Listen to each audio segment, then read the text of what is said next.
The Independent People's Party, IPP, some days back launched a 30-page manifesto which will determine its direction, policy direction, ahead of the elections and when it wins the election. The leader of the party, Kofi Apalo, is joining us in the studio for a discussion on what the purpose of the IPP really is and what the key objective of, or the key thrust of their manifesto will be. Good evening, sir. We're grateful that you could join us. How are you, sir? Yeah, I'm cool. IPP. Young Konkwa. Young Konkwa.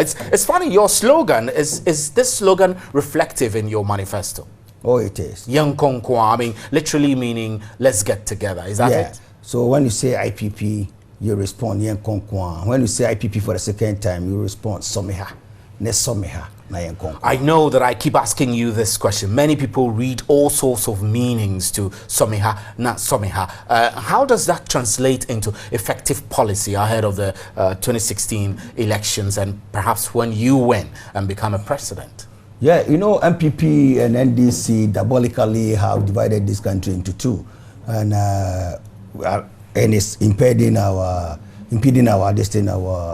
development. So IPP, we believe that we need to bring everybody on board with everybody's ideas, putting them together to move this country forward. So that's Someha literally means bring your togetherness. Bring your ideas, let me add mine, and then let's move the country forward. Interesting. I know that the major political parties, MPP and NDC, are yet to launch their manifesto. We are expecting the manifestos, but you have launched yours, 30-page manifesto. What can you tell me are the key policy issues within the manifesto which you would like Ghanaians to know about? Yeah, actually, the theme for the manifesto is IPP Victory 2016, a new plan for jobs and wealth creation.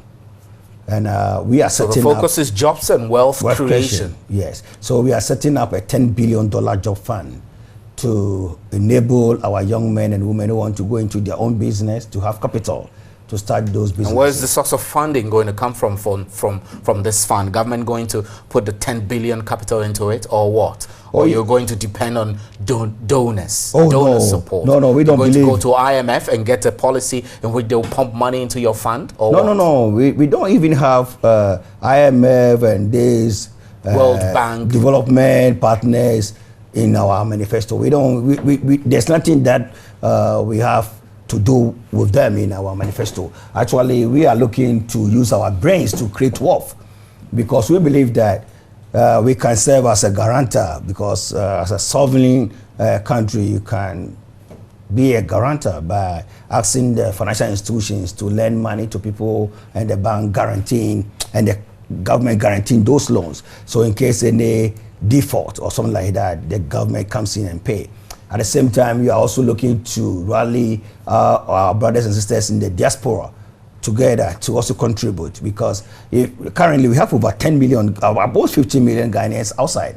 So if you can get all together and have 10 million of them contributing, let's say $20 every month. You're talking like an entrepreneur who is about to start a business. Is that how you're going to run this country? Borrow from here, take money from diaspora, collect pieces of money countries go to the banks and get small chunk of money and put it into a fund?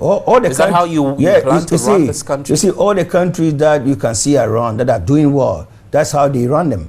You have to it's like you're running a business. Ghana is more or less like a district company, and it requires new managers to take the company forward. You think that you are the new manager? Oh yeah, the new manager on the block to move this country forward. And I can tell you, if I'm given the opportunity to serve Ghana, I will transform Ghana. I will turn Ghana around, and everybody will be happy to be.